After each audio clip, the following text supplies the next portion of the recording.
Washington. Ukraine के राष्ट्रपति Volodymyr Zelensky America तो आए थे मिनरल डील पर हस्ताक्षर करने, लेकिन व्हाइट हाउस में वो अमेरिका के पूर्व राष्ट्रपति डोनाल्ड ट्रंप से ऐसे भिड़ गए कि सौदा तो दूर, दोनों देशों के रिश्ते और तल्ख हो गए।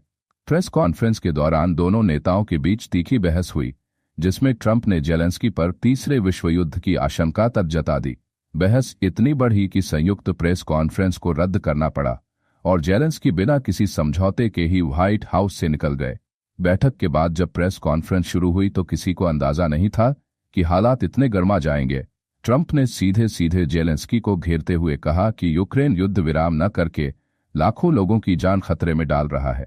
उन्होंने जेलेंस्की पर आरोप लगाया कि वे तीसरे विश्व युद्ध का जुआ खेल रहे हैं और अंत में उन्हें रूस से समझौता करना ही पड़ेगा। जेलेंस्की ने पलटवार किया, हमें युद्ध विराम की जरूरत नहीं, हमें न्याय चाहिए। इस पर ट्रंप ने तंज कसते हुए कहा, अगर आप शांति के लिए तैयार नहीं हैं तो वॉशिंगटन ने आपका स्वागत नहीं। बहस के बाद फॉक्स न्यूज को दिए इंटरव्यू में जेलेंस्की ने साफ कर दिया कि वे अपने बयानों के लिए माफी नहीं मानेंगे। उन्होंने कहा, मैं अमेरिकी जनता का सम्मान करता हूं, लेकिन मैंने कुछ गलत नहीं किया। हालांकि उन्होंने स्वीकार किया कि यह टकराव यूक्रेन अमेरिका रिश्तों के लिए अच्छा नहीं था और अगर अमेरिका अपना समर्थन वापस लेता है तो रूस से निपटना मुश्किल होगा। इस बहस का सबसे बड़ा असर पड़ा मिनरल डील पर। दरअसल अमेरिका चाहता था कि यूक्रेन उसे दुर्लभ खनिज रेयर अर्थ मिनरल्स की सप्लाई करे, जिसके बदले अमेरिका यूक्रेन के पुनर्निर्माण में आर्थिक मदद करता। ट्रंप इस डील के लिए लंबे समय से दबाव बना रहे थे और फंडिंग रोकने की धमकी तक दे चुके थे, लेकिन राजकीय रुख के बाद यह डील भी अधर में लटक गई। बैठक के दौरान जब ट्रंप से पूछा गया कि वे यूक्रेन या रूस में से किसका समर्थन करते हैं तो उन्होंने दो टूक जवाब दिया, मैं न पुतिन के साथ हूं न किसी और के साथ हूं, मैं सिर्फ अमेरिका के साथ हूं।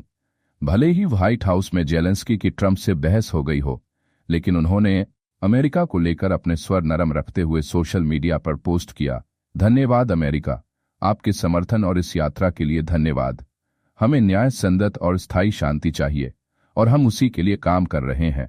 इस घटना के बाद सवाल उठ रहे हैं कि क्या अमेरिका यूक्रेन के लिए अपनी आर्थिक और सैन्य सहायता सीमित कर सकता है? क्या मिनरल डील का रद्द होना यूक्रेन के पुनर्निर्माण के प्रयासों को झटका देगा?